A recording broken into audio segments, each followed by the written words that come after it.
de maio, vou falar o ano, 19 de maio.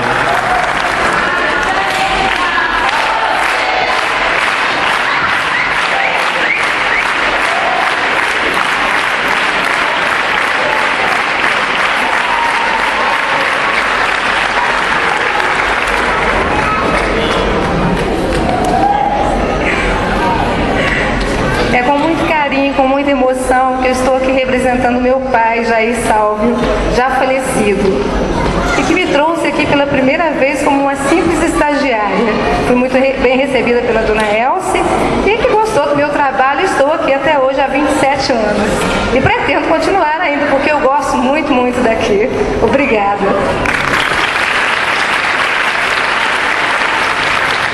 Até mais. Boa noite a todos.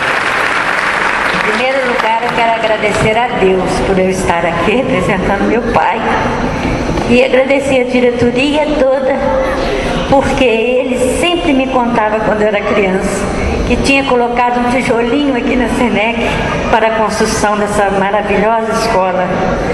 Então, meus irmãos contavam que ele ia para o campo de futebol com o lençol aberto, colhendo dinheiro para implantar nessa escola.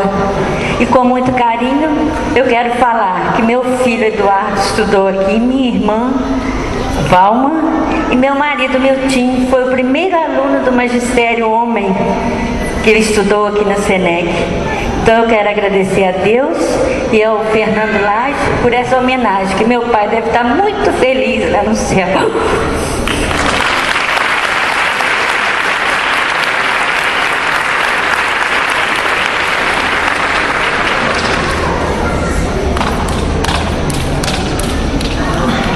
Senhor.